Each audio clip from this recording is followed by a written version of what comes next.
A little girl came for the job interview.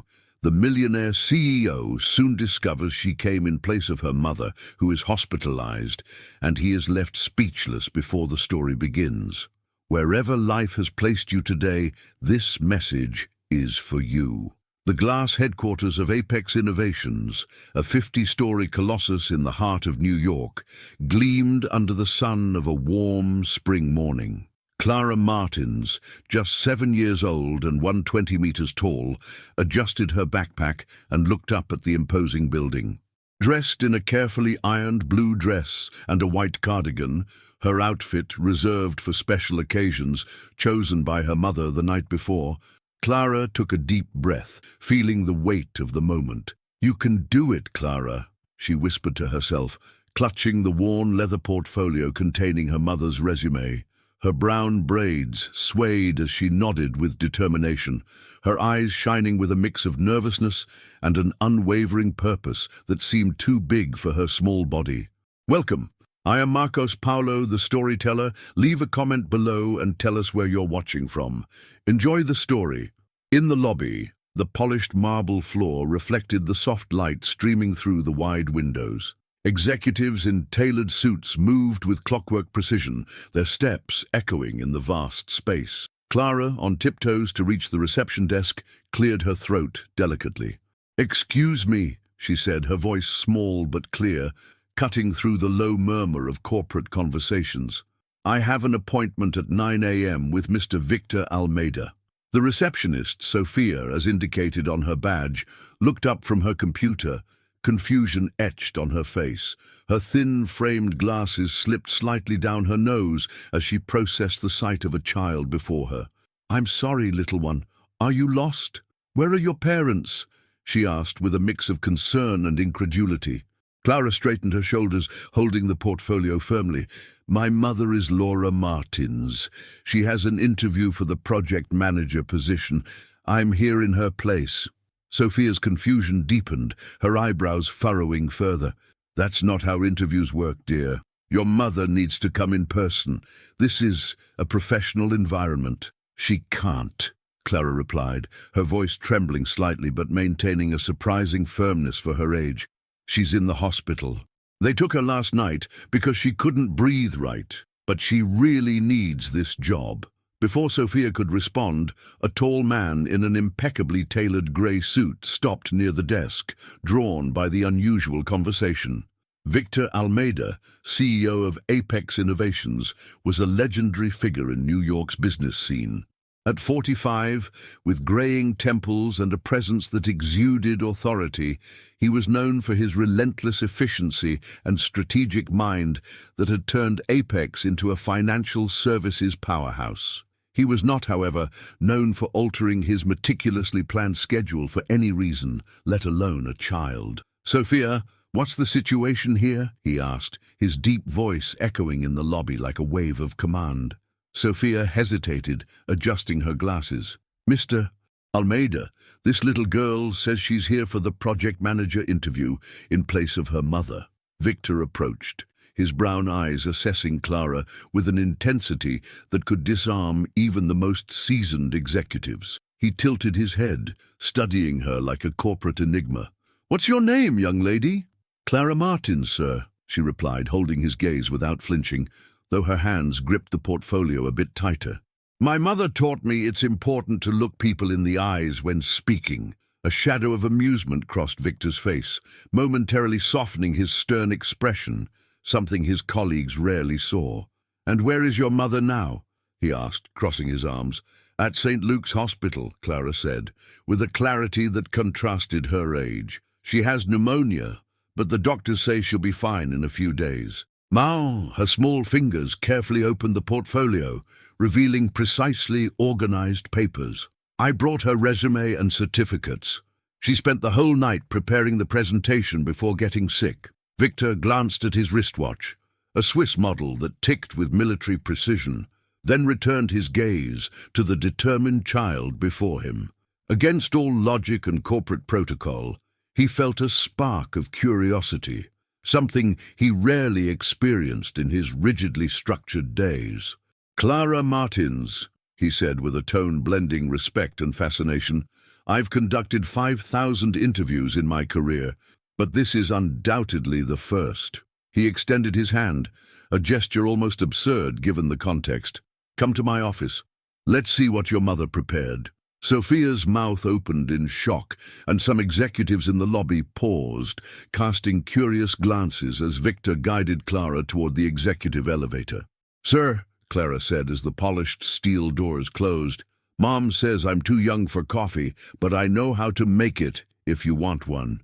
For the first time in years, Victor Almeida let out a genuine laugh, a sound that surprised even him.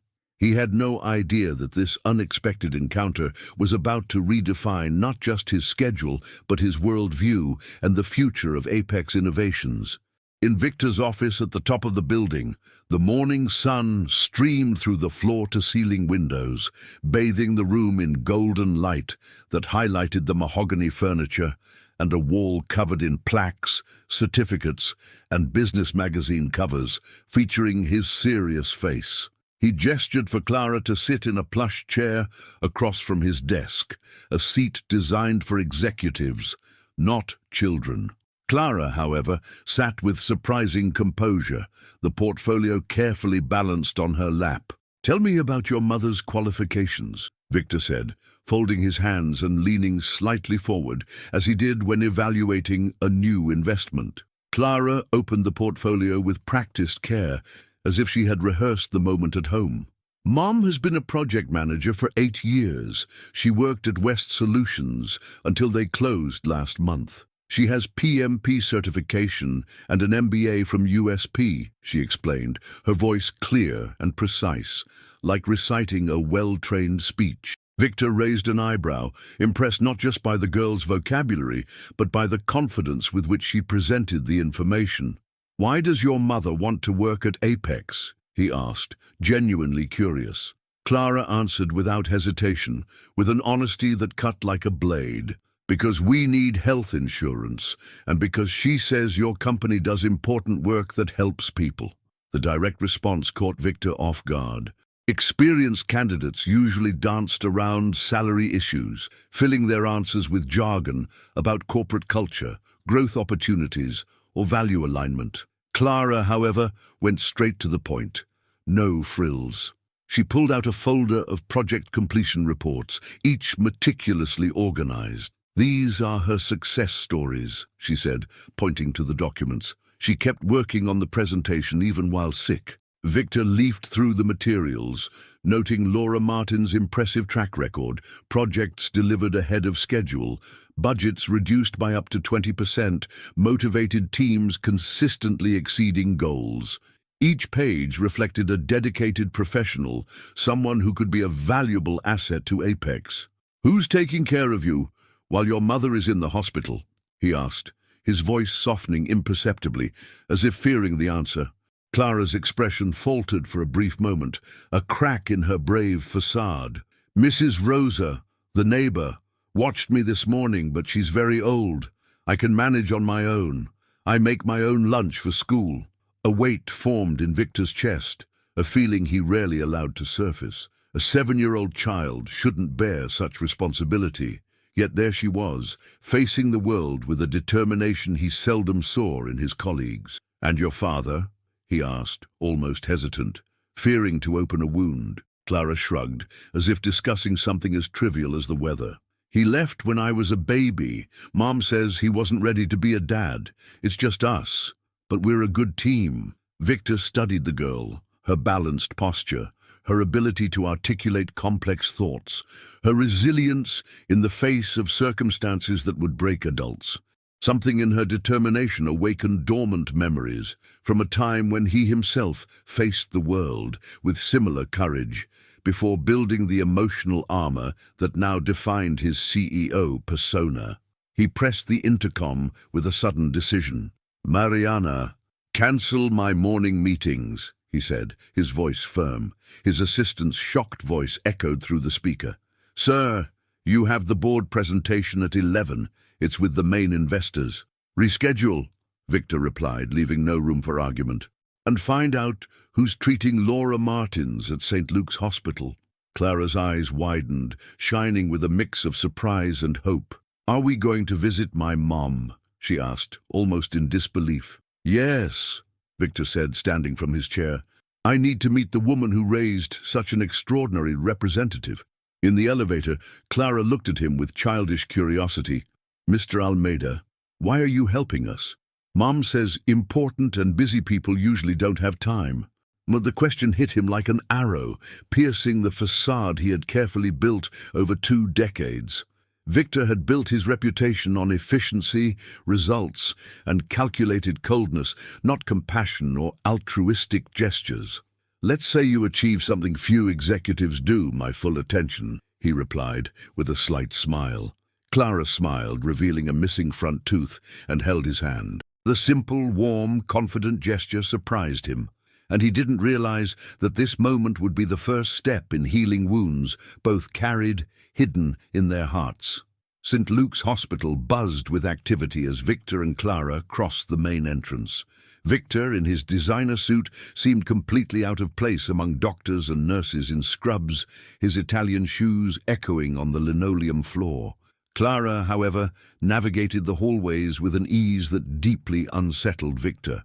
How many times had this child walked these paths alone, carrying worries that didn't belong to her age? In room 317, they found Laura Martins propped up in bed, her brown hair tied in a messy ponytail and an IV line in her arm. Despite the pallor and dark circles under her eyes, her resemblance to Clara was undeniable, as if they were reflections of the same resilient soul. "Clara!" Laura exclaimed, her voice hoarse and weak, but laced with alarm. "What are you doing here? You should be with Mrs. Rosa." Her eyes widened upon noticing Victor, her expression swinging between shock and mortification. "My God, is that Mr. Almeida?" Clara ran to her mother, proud. "I went to your interview, and he brought me to see you." Laura's face lost what little color it had. "You did what?" she asked, trying to sit up straighter despite her weakness. Victor stepped forward, his imposing presence softened by a gentle tone. "Mrs. Martins, your daughter presented your portfolio with remarkable poise." Laura struggled to sit more upright, visibly embarrassed. "I'm so sorry, Mr. Almeida. We talked about this. She should have called to reschedule, not go to your office alone." "But you worked so hard on the presentation," Clara protested, with a mix of stubbornness and desperation. "We need the job, Mom." The girl's raw honesty silenced the room, as if the air had grown heavier. Victor pulled a chair beside the bed, sitting with deliberate calm. "Mrs. Martins, your daughter mentioned you were at West Solutions until recently." Laura nodded, still perplexed by the CEO's presence. "Yes, for 5 years, before the acquisition and staff reduction. Why haven't you found another job with your qualifications?" Victor asked, leaning slightly, as if negotiating $1 million contract. Laura hesitated, glancing at Clara, who watched attentively. "It's complicated. Single mother, no family support. Employers see it as a liability. They ask, without saying it directly, if I'll miss work when Clara gets sick. 8 interviews, 8 rejections in 2 months." Victor watched Clara climb onto the bed, instinctively checking her mother's IV line with a familiarity suggesting repeated practice. The gesture, so small and so adult, tightened something in his chest. "The medical bills aren't helping," Laura admitted, almost in a whisper, as if confessing it was a defeat. "The pneumonia came at the worst possible time." An old memory, long suppressed, surfaced in Victor's mind.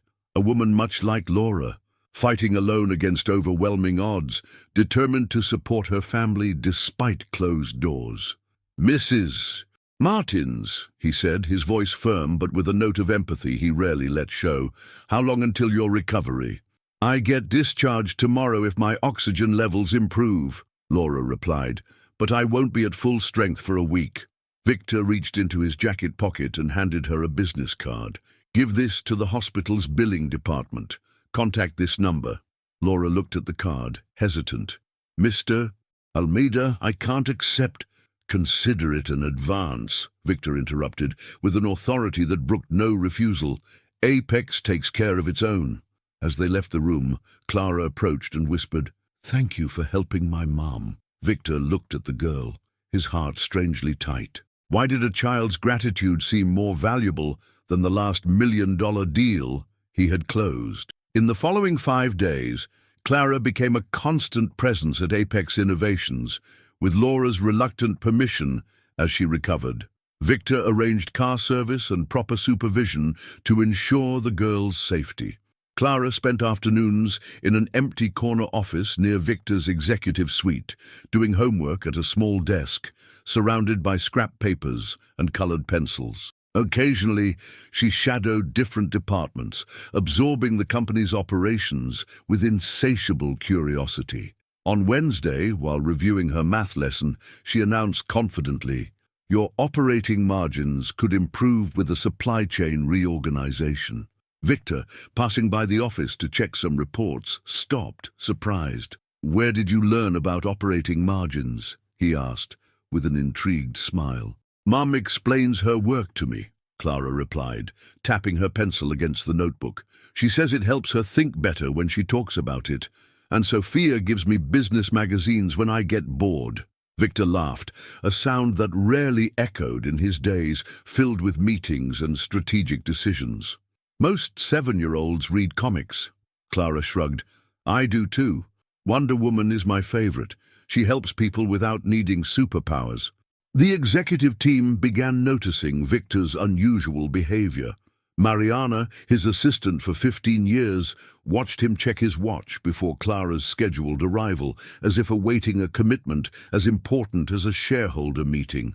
"You're different," she commented, handing over budget reports. "Hardened, huh?" Victor retorted with a half-smile. "She's a child with remarkable potential," he said, with a sincerity that surprised even himself. Mariana, who knew the shadows that occasionally darkened Victor's eyes, merely nodded. "The board is questioning your cancelled meetings," she warned. "Let them question me directly," Victor replied, with a firmness that ended the matter.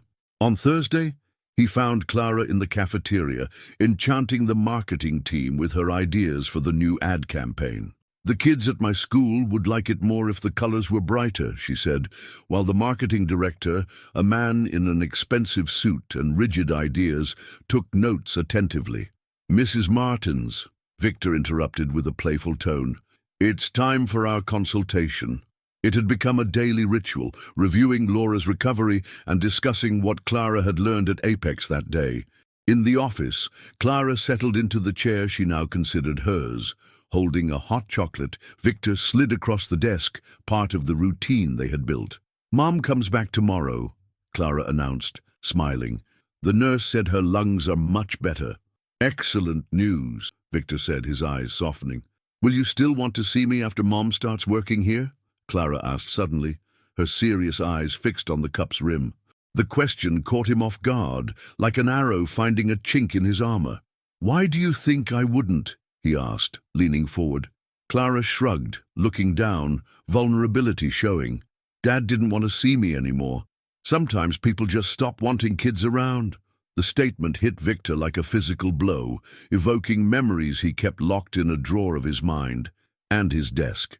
He hesitated, then opened the drawer and pulled out a silver frame untouched for nearly 2 decades.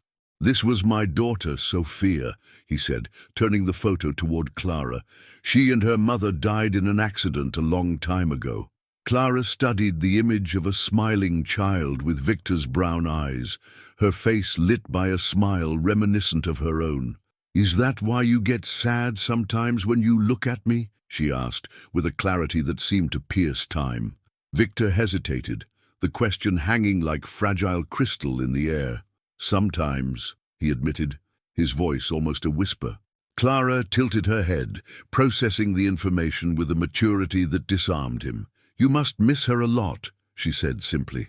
Victor nodded, unable to respond, as the memory of Sophia with her golden curls and contagious laughter enveloped him like a wave. On Friday morning, Isabel Torres, Apex's HR director, crossed her arms in Victor's office, reviewing Laura's resume with a skeptical expression. "The qualifications are suitable, but her situation represents a significant liability. Single mother, no family support, recent medical issues, she said, ticking off points with her well-manicured fingers. Victor kept his expression impassive, placing his pen on the desk with a deliberate motion. Elaborate. She lost previous jobs due to emergencies with her daughter. The statistical probability of absences is high, Isabel continued, with the confidence of presenting a financial report. Victor tilted his head. A dedicated professional raising a remarkably well-adjusted child is a complication, he asked, his voice cold but controlled. Isabel shifted, uncomfortable. Alexander, this isn't typical of you. The board is questioning your unusual interest in this situation. There are rumors. I'm not concerned with rumors, Victor said, handing over Laura's portfolio. Her management methodology saved West Solutions $3 million last year. That's the only relevant factor. Isabel hesitated but accepted the documents, clearly dissatisfied. That afternoon, Eduardo Lima, CFO and Victor's friend for 30 years, closed the office door with a sigh. Alex, we need to talk. It's not just about finding a qualified project manager, he said, sitting down. Victor tensed his jaw, anticipating what was coming. It's not that, Eduardo continued, with a gentleness contrasting the corporate environment. I've known you since Anna and Sophia. I've never seen you like this before.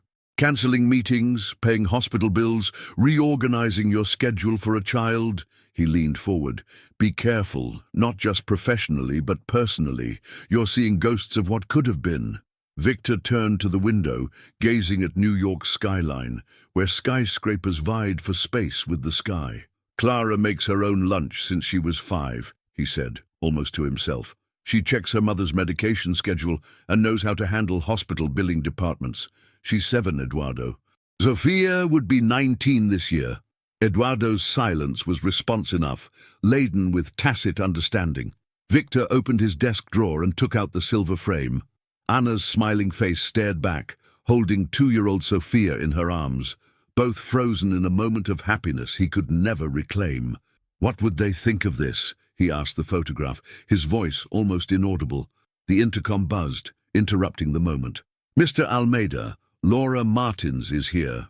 She was discharged from the hospital this morning, Mariana announced.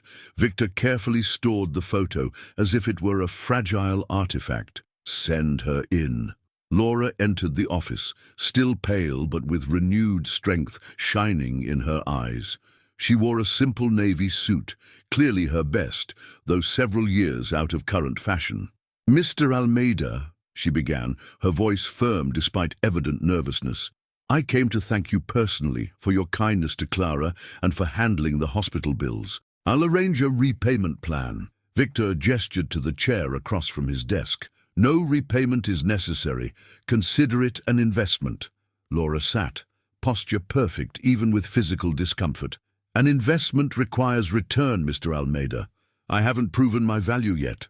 Victor smiled, with an unexpected warmth he rarely showed. Your daughter has been a great ambassador. The marketing department is implementing her color suggestions, and the cafeteria added hot chocolate to the regular order. A brief smile lit Laura's tired face. Clara has that effect on people. She's always been able to talk to anyone. But I apologize for putting you in this position. She should have called to reschedule, not go to your office alone. Victor studied her for a moment, noting the strength behind her exhaustion. Sometimes the most meaningful opportunities arise from broken protocols, he said. Why do you keep seeking corporate positions despite rejections due to your family situation? Laura's eyes flashed with momentary anger, quickly replaced by determination. Because I refuse to let Clara believe that being a mother makes me less valuable professionally. Because I'm excellent at what I do, regardless of personal circumstances. And frankly, because we need health insurance more than an inspiring workplace culture or ping-pong tables in the break room. Victor nodded slowly, respecting her candor. If hired, how would you handle inevitable emergencies like Clara getting sick or school closing? He asked, testing her. The same way I always have, Laura replied without hesitation. Contingency plans.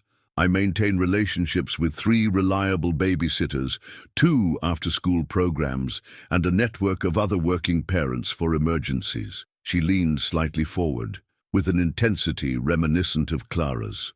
Mr. Almeida, I understand your concerns. Every employer has them.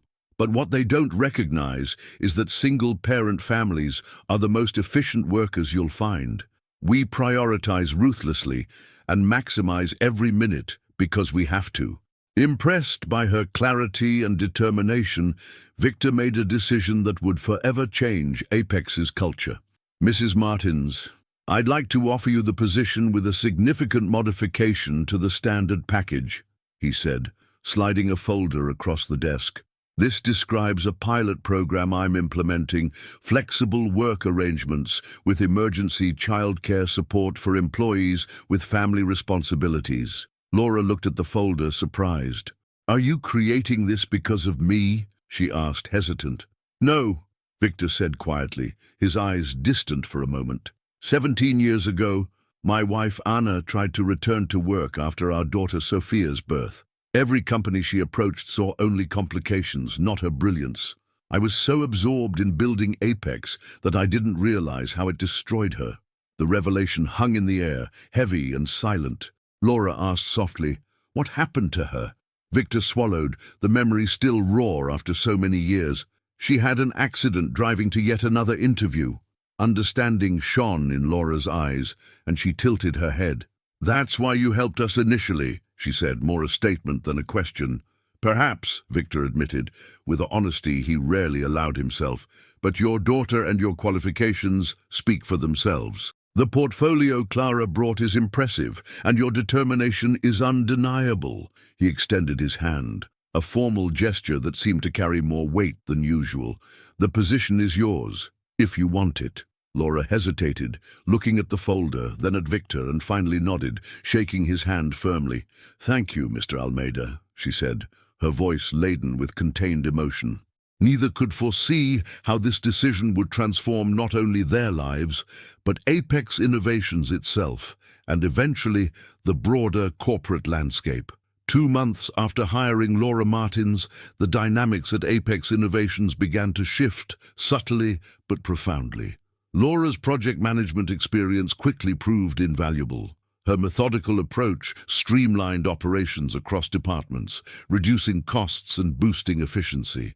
The flexible work pilot program, initially implemented to accommodate Laura, expanded to include 5 other employees, all parents with family responsibilities.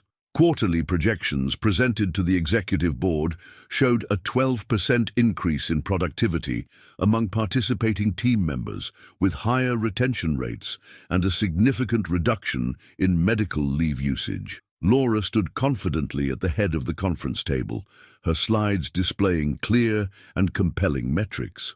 Talent retention has increased, and medical leave usage dropped 15%, she explained, pointing to graphs illustrating the positive impact. Isabel Torres, the HR director who had initially opposed Laura's hiring, attended the presentation with veiled skepticism. 2 months is a short period to determine long-term viability, she observed, crossing her arms. Laura responded without hesitation, with the same clarity Victor had admired in the interview. That's why we track weekly metrics instead of just quarterly. We can identify and address issues in real time, avoiding surprises months later. Victor observed the exchange with silent satisfaction. Laura wasn't just competent, she was exceptional, navigating corporate politics with a blend of concrete results and serene confidence. The Family Initiative, as the program came to be called, was approved for expansion, with 15 more positions included in the next quarter. That afternoon, Victor found Clara at her usual spot, a small desk in Laura's office, working on homework after school. Clara's presence in the workplace had raised eyebrows initially, but Victor had made it clear that employees' children were welcome in designated areas when necessary, a policy beginning to gain acceptance. Clara was focused on a science project, a baking soda volcano she described with enthusiasm. Mom is helping Mr. Costa solve a supply chain problem, she said, looking at Victor, just like I said she would. Victor smiled, sitting beside her. I hear your mum is impressive. Clara nodded, with the certainty of a child who never doubted her mother. She always has been. People just didn't notice before. The observation struck Victor as profoundly true. How many talented individuals did corporate America overlook because their circumstances didn't fit the traditional mold of an ideal employee?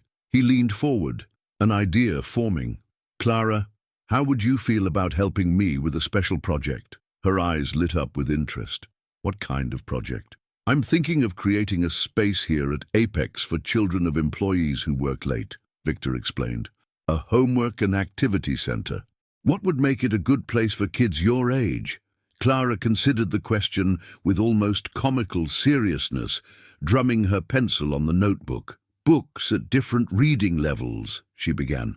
Quiet spaces for studying and group spaces for playing. Healthy snacks, not just cookies though, cookies are great, and maybe college students to help with homework. Victor grabbed his notebook and started jotting down, impressed by the clarity of her ideas. For an hour, CEO and child mapped out what would become the Apex Connection program, an innovative system of educational support and childcare that would revolutionize work-life integration at the company.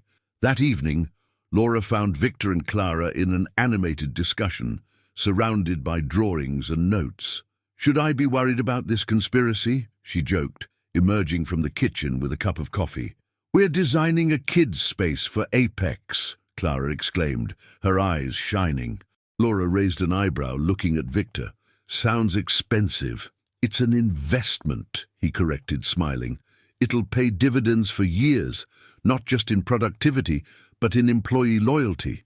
As they walked together to the elevator, Laura studied Victor's profile. You've changed since we met, she observed. For better or worse? He asked, with a playful tone hiding genuine curiosity. Definitely for better, Laura replied, with a slight smile. The team doesn't call you a machine anymore. Now it's revolutionary. Victor seemed surprised. You heard that? Laura laughed, a light sound contrasting the tension of recent days. Office gossip travels fast, Mr. Almeida, and I must say revolutionary suits you. Victor tilted his head, absorbing the compliment. For the first time in years, he felt his CEO identity expanding to include something more human, more connected to those around him. The quarterly board meeting started like any other, with financial reports and strategic updates. Eduardo Lima, CFO and Victor's longtime friend, presented the latest numbers. Overall revenue is up 7% from last year, he announced, pointing to projected slides. Particularly notable is the 22% productivity increase in departments participating in the family initiative. Several board members nodded approvingly, but Antonio Ribeiro, the oldest member and former Apex CEO, cleared his throat with an air of disapproval. At 68, with a 30-year career at the company, his voice carried the weight of tradition. While these numbers are impressive, I've heard concerns about the company culture, he said, folding his hands on the table. There's a perception we're becoming a daycare, not an elite financial services firm. Victor maintained a neutral expression, though he felt tension rising in the room. Would you like to elaborate? He asked, his voice calm but firm. Antonio listed his objections precisely. Children in the workplace, flexible hours, remote work options. Our key clients expect stability and tradition. XP Investments doesn't bring kids' cups to client meetings. Isabel Torres, the HR director, nodded in support. I've received several complaints from senior employees about noise and disruptions. Yesterday, a junior analyst was caught playing tag with a child in the east hallway. Victor tilted his head, his expression impassive. That was my daughter, he said, with a calm that silenced the room. A math game I developed to help with her times tables. The ensuing silence was uncomfortable, with several board members exchanging glances. Antonio softened his tone, adopting a paternalistic air. No one questions your authority to implement new programs, Alexander, but there are whispers about your personal investment in the Martin situation. People are questioning your objectivity. Victor felt a familiar coldness settle in, the emotional armor he'd worn for years returning to protect him. My personal investments are irrelevant, he replied, his voice even. The metrics speak for themselves. If our goal is to maximize shareholder value, the family initiative has proven its worth. The room's tension eased slightly, but Victor knew this was just the opening salvo of a prolonged battle. After the meeting, Eduardo lingered, closing the door. Antonio isn't alone in his concerns, Alex.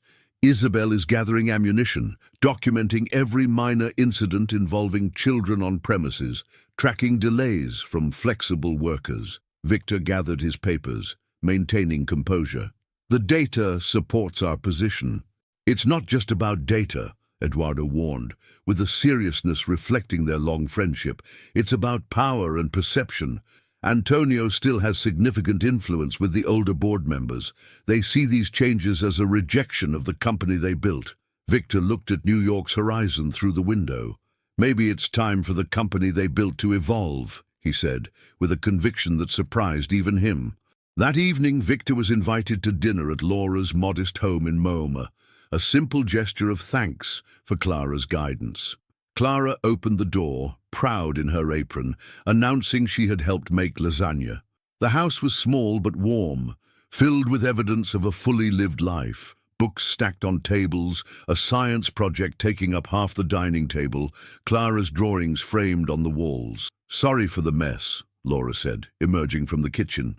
We didn't expect the science fair project to involve so much eruption. Clara laughed, explaining, it's a volcano. It really erupts. Victor found himself smiling genuinely. I'll keep my distance during the demonstration. During dinner, Victor relaxed in a way he rarely did, conversation flowing easily from Clara's school adventures to Laura's work projects. The domestic scene contrasted sharply with the corporate battlefield he'd left behind. You're different here? Laura observed after Clara went to finish her homework. Victor raised an eyebrow. More human? He asked, with a touch of humor. Laura corrected with a gentleness that surprised him. You wear armor.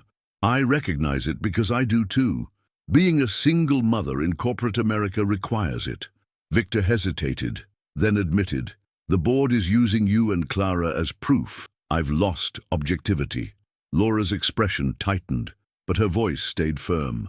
I can request a transfer to another department, distance myself from the initiative. Absolutely not, Victor interrupted with a vehemence that surprised him. That would validate their criticisms. We proceed as planned. Laura smiled with a steely glint in her eyes. Mr. Almeida, I've been a single mother for 7 years. There's nothing corporate America can throw at me that's more challenging than raising Clara alone while working full-time.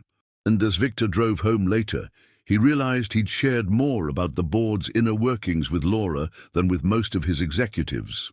More worryingly, the prospect of losing his professional reputation, once his primary concern, seemed insignificant compared to losing the tentative connection he'd formed with Laura and Clara. He was still contemplating this shift when his phone rang with a call from Mariana. Mr. Almeida, you need to see this immediately, she said with unusual urgency. The next morning, Mariana placed a tablet on his desk, displaying a headline from Valor Económico, Apex CEO's Personal Crusade, Business Innovation or Midlife Crisis. The article, filled with anonymous quotes from within Apex, described Victor's unusual attachment to the Martins family, questioning if his judgment was compromised by unresolved personal traumas. The text called the family initiative an expensive distraction from the company's core business, driven by personal agenda, not solid strategy. Apex shares dropped 3% by noon, and the PR department went into crisis mode. Who leaked this? Victor asked, his voice dangerously calm. Impossible to say for sure, Mariana replied, but the details about your wife and daughter, few people have access to that information. Victor's phone began ringing incessantly. Board members, key clients, industry contacts, all demanding explanations. Isabel Torres appeared in his office, her expression a carefully constructed mask of concern. "The board has called an emergency meeting at 4 p.m., she announced. "They specifically requested Laura Martins attend." Victor demanded. "On what grounds?" "They didn't share with me," Isabel said with practiced innocence that didn't fool Victor. "I'm just delivering the message." Victor immediately called Laura, warning her. "I've seen the article," she said, her voice tense. "Clara's teacher called me. Some parents are talking. This is affecting my daughter, Alexander." Using his first name, something she'd never done before, underscored the situation's gravity. "I'm sorry," Victor said. "I never intended—" Laura interrupted with a firmness hiding her anger. "Intent doesn't matter. My 7-year-old daughter is hearing whispers about her mother's relationship with the boss." The implication hit him like a physical blow. "The article doesn't suggest—" Victor began, but Laura cut him off again. "It doesn't need to suggest directly. It plants the idea. You know how these things work." When they arrived separately at the emergency board meeting, the atmosphere was glacial. Antonio Ribeiro sat at the center of the conference table, flanked by Isabel and several conservative board members. Eduardo Lima, positioned opposite, was a silent presence of support for Victor. "We'll get straight to the point," Antonio began, his voice laden with authority. "This morning's article has caused significant damage to Apex's reputation and shareholder value. Our phones haven't stopped ringing with concerned clients and investors." Victor remained seemingly calm.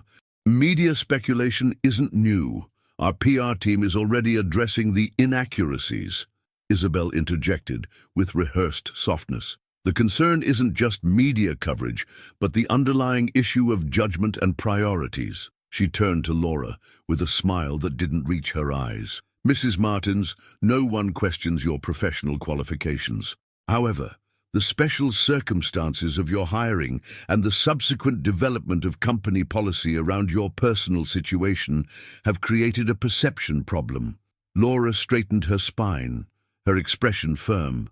"My personal situation, meaning being a single mother, or the fact that my daughter showed remarkable initiative in ensuring I didn't miss an opportunity?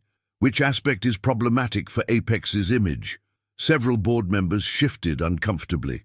Antonio continued, with a tone attempting conciliation. "The issue is the appearance of favoritism and the rapid implementation of policies that fundamentally alter our corporate culture without proper vetting." He slid a document across the table to Victor. "We're proposing a temporary suspension of the family initiative pending comprehensive review and the reassignment of Mrs. Martins to the Recife office to eliminate any appearance of impropriety." Victor didn't touch the document, his expression hardening. "Reassignment would be constructive dismissal, and you know it. Her daughter is settled in school here," Isabel added with false empathy. "Of course, we'd provide relocation assistance." Laura cut through the tension with a direct question. "May I ask who leaked personal information about Mr. Almeida's family tragedy to the press?" The room fell silent, the air charged. "That's not relevant to these proceedings," Antonio replied rigidly. "I disagree," Laura retorted, her voice firm and sharp. "It speaks directly to this board's ethical standards. Someone in this room used deeply personal information as a weapon in a corporate power struggle. That seems extremely relevant to how Apex conducts business." Eduardo leaned forward, expression serious. "I agree with Mrs. Martins. Before discussing policy changes or personnel reassignments, we must address the confidentiality breach that precipitated this crisis." Victor nodded to Mariana, who stood silently near the door. She distributed copies of an email chain to each board member. "This morning, we traced the leak's origin," Victor announced. "The information was sent from Isabel's email account to a Valor Económico journalist 3 days ago." All eyes turned to Isabel, whose face drained of color. "This is absurd," she said, voice trembling. "My email was obviously hacked by someone who knew your authentication details and had access to confidential personal files," Victor asked with a calm, hiding his anger. "Seems unlikely." He allowed himself a small smile, the first since the meeting began. "I anticipated this maneuver, though not so soon." The email contains metadata confirming its authenticity and origin. Isabel, you're fired effective immediately. Security will escort you to clear your office. Antonio stood, face red. You can't unilaterally fire an executive without board approval. Actually, I can, Victor corrected, his voice cold as steel. Ethical violations of this magnitude fall under my direct authority as CEO, unless, of course, you were involved too, Antonio. The older man visibly deflated. Of course not. I'd never do that. Victor interjected. Then, as interim chairman, I propose we adjourn this meeting and reconvene tomorrow after everyone reviews the evidence. As board members filed out, some shocked, others secretly pleased with Isabel's fall, Laura remained seated. You knew this was coming, she observed once they were alone. Victor nodded. I suspected Isabel would make a move eventually. She's opposed every progressive change for years, not just those involving you. He hesitated, guilt showing. I'm sorry for the impact on Clara. I didn't foresee it. Laura gathered her papers, expression determined. She's stronger than you think, and for what it's worth, I believe in what you're trying to build here. A company where success doesn't require sacrificing family is long overdue. 3 weeks after Isabel's firing, the controversy had subsided. Apex shares recovered, and the media moved on to fresher scandals. The family initiative not only continued, but expanded to 25 positions across departments. Laura's management was exemplary, with comprehensive metrics tracking productivity and employee satisfaction. Even former board skeptics began acknowledging the initiative's business case, especially as competitors like XP Investments started implementing similar programs to match Apex's innovation. Everything seemed to be stabilizing until Antonio Ribeiro entered Victor's office unannounced, closing the door firmly. We need to talk, Alex, he said without preamble, about your future with Apex. Victor leaned back in his chair, keeping a neutral expression. I didn't know my future was in question. Antonio placed a thick folder on the desk between them. The board is conducting a standard leadership review and succession planning. But there are concerns about your long-term vision for Apex. The changes you've implemented, while well-intentioned, represent a significant departure from the company's established identity. Victor opened the folder, finding a formal proposal for his transition to a consulting role over the next 6 months, with Antonio returning as interim CEO while a permanent leadership search was conducted. I see, Victor said, his voice calm but laced with a coldness Antonio knew well. It's unnecessarily dramatic, Antonio. No one questions your contributions to Apex. The company thrives under your leadership for 15 years, but perhaps it's time to— For what? Victor interrupted, tone sharp. Return to past policies, discarding innovations that have proven to improve our financial results and employees' lives. Antonio looked uncomfortable, but pressed on. To ensure that in your personal healing journey, you don't remodel an entire corporation around your individual regrets. The words, carefully phrased, struck Victor like a blow, exposing the vulnerability he'd hidden for so long. My personal journey is irrelevant, he replied coldly. The metrics support every change I've implemented. Antonio sighed, as if regretting the need to continue. Numbers aren't everything, Alex. Culture matters. Tradition matters. Long-time clients' expectations matter. He paused, choosing words carefully. And your relationship with the Martins family has created complications beyond metrics. Victor felt his years-old emotional armor tighten around him. I don't have a relationship with the Martins family, he retorted, though the denial rang hollow even to him. Antonio studied him for a long moment. Don't you?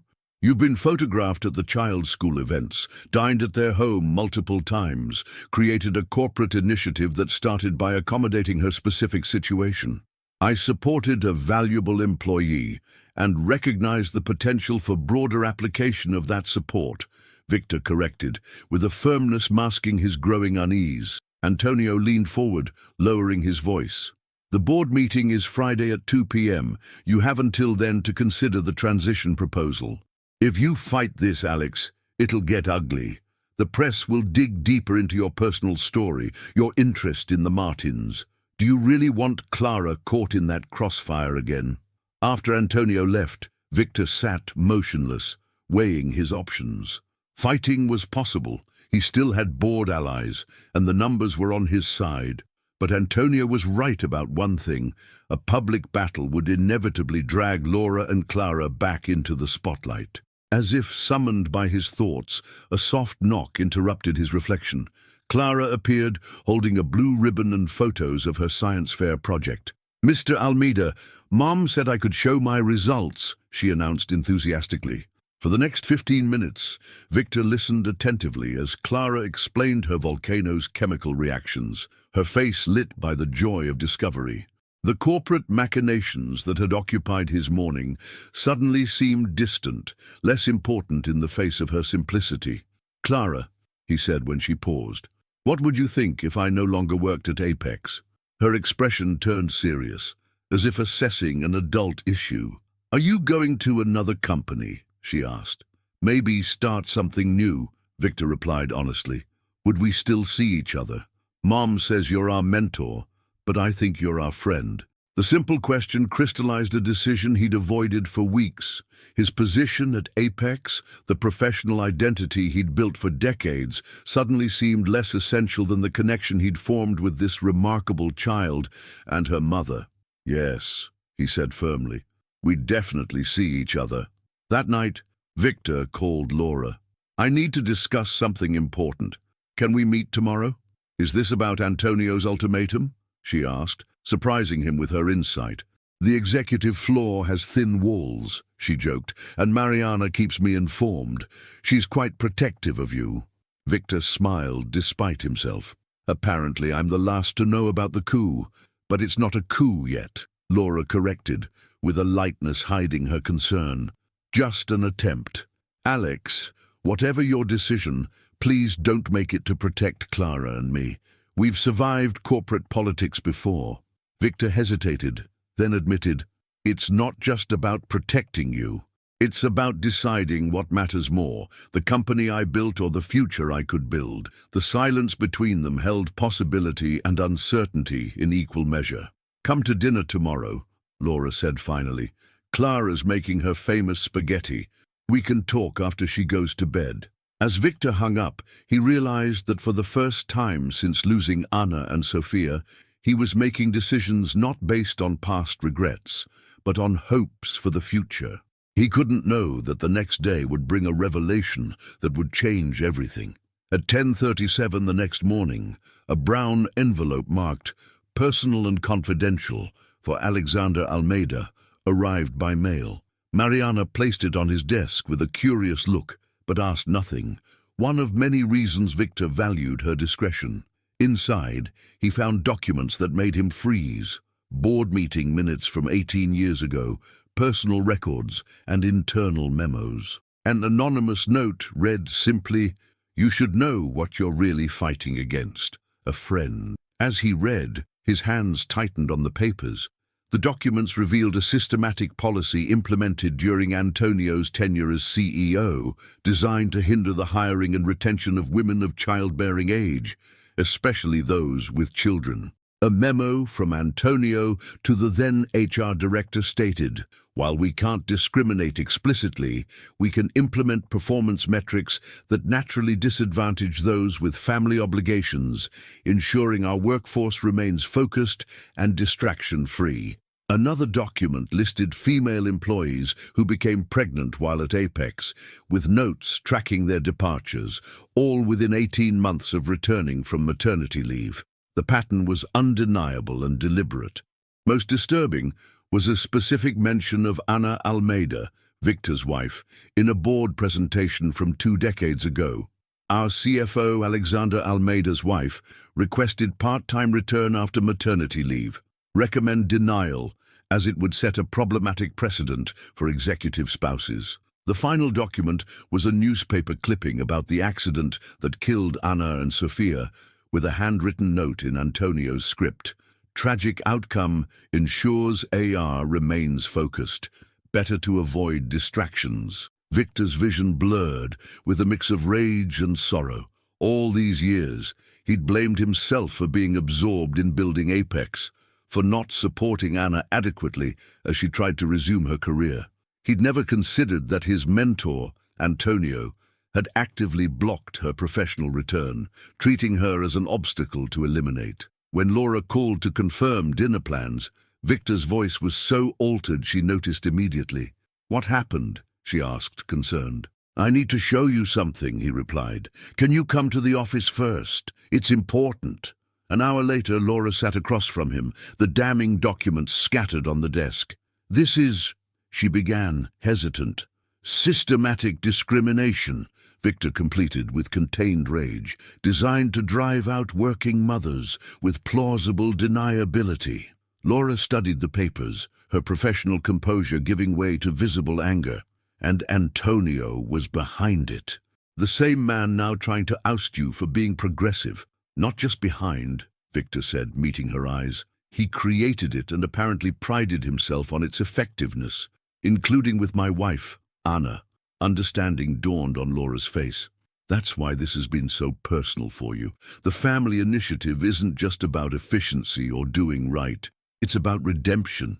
Victor nodded, the word heavy in the air. "Correcting a wrong I didn't even know existed until today." Laura reached across the desk, briefly touching his hand, the first physical contact she initiated. "Alexander, this changes everything. The board needs to see these documents." Victor shook his head. "Antonio has allies. They'll claim their old policies irrelevant and downplay it all." Laura leaned forward, determined. "Then we don't show them just to the board. We show everyone. Full transparency. Release a comprehensive report on Apex's historical practices toward working parents. Acknowledge the failings and detail the measurable improvements from the family initiative." Victor considered the implications. "It would be unprecedented." "Exactly," Laura said, eyes gleaming. "No corporation voluntarily exposes its past mistakes like this. By doing so, we position Apex not as perfect, but as boldly committed to progress.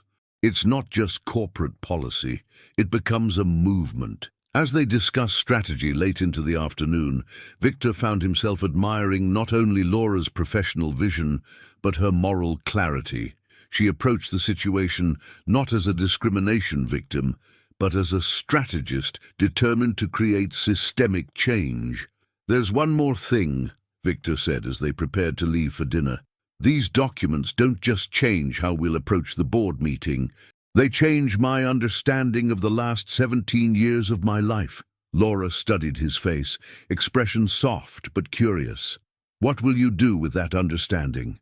"I don't know yet," he admitted, with honesty that left him vulnerable.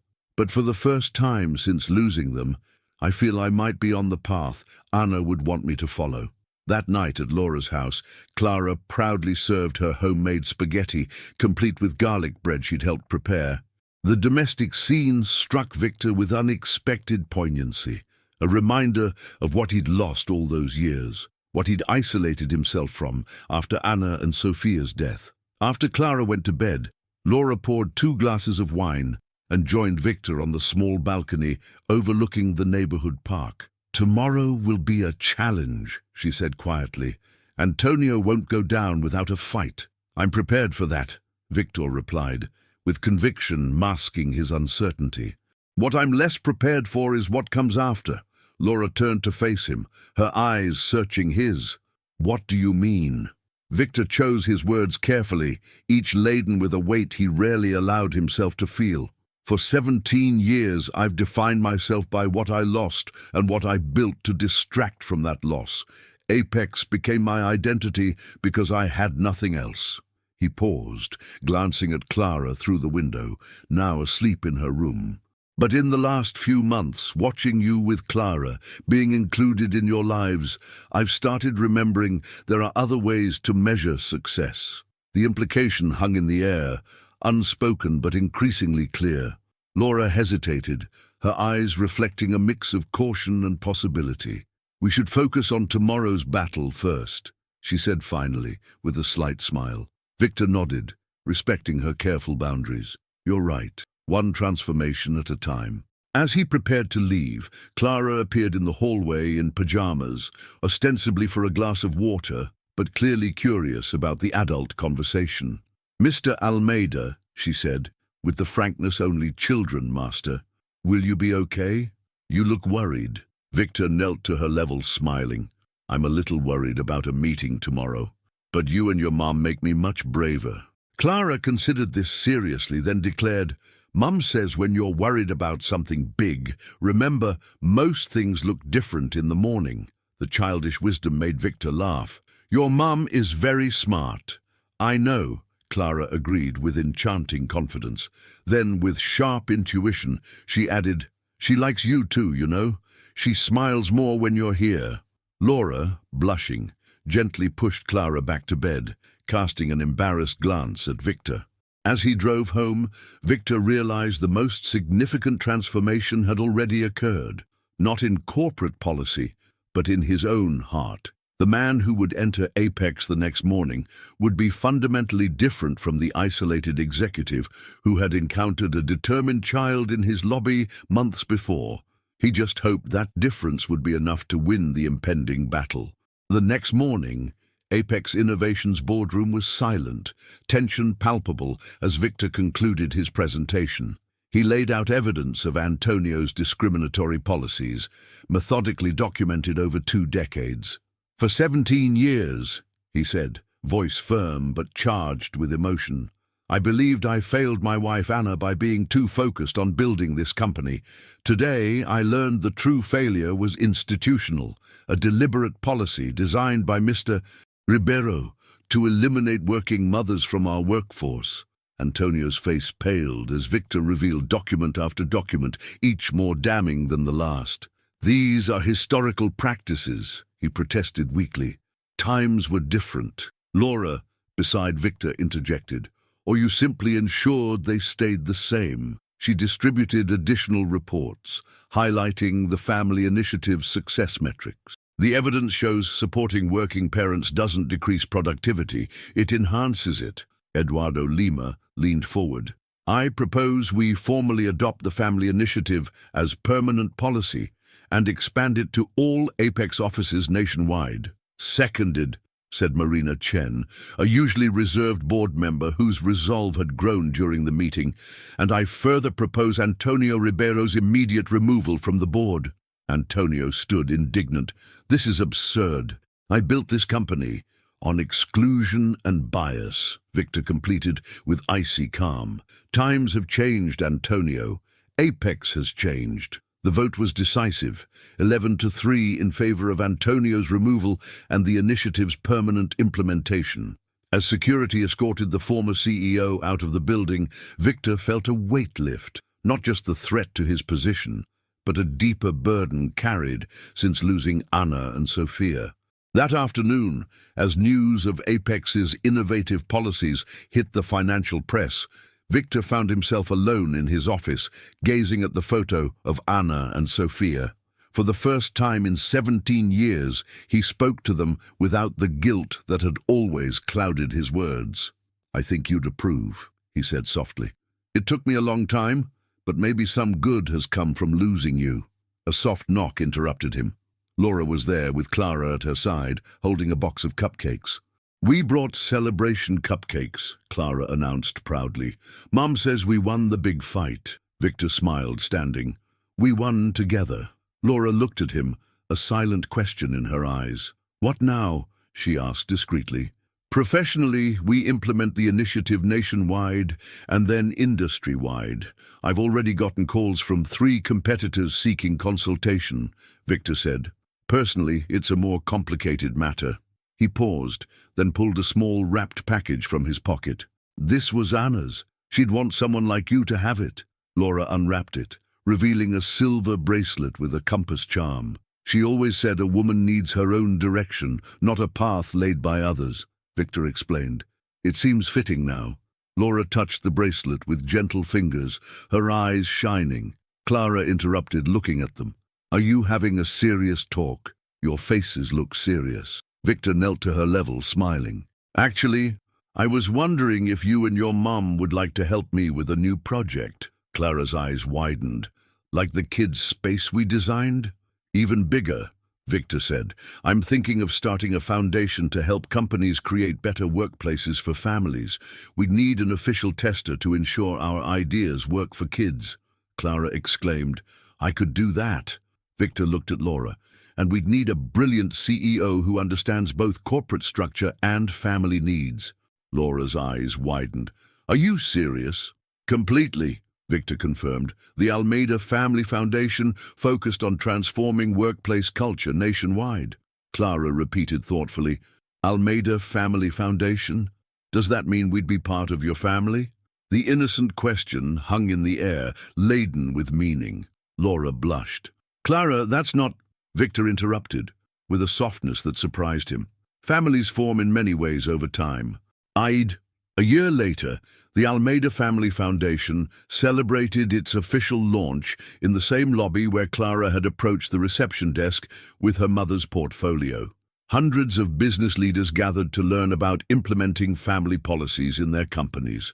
Victor took the podium, with Laura at his side as the foundation's CEO and Clara proudly distributing program flyers to attendees. An unexpected visitor changed everything, Victor told the crowd.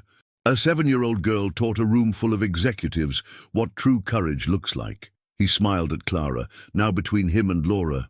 She reminded us that family isn't a workplace risk, it's our greatest asset and ultimate purpose. As applause filled the atrium, Victor took Laura's hand, the compass bracelet gleaming under the light, accompanied by a gold band on her left hand, a recent addition reflecting a new chapter in their lives. Ready for this new adventure?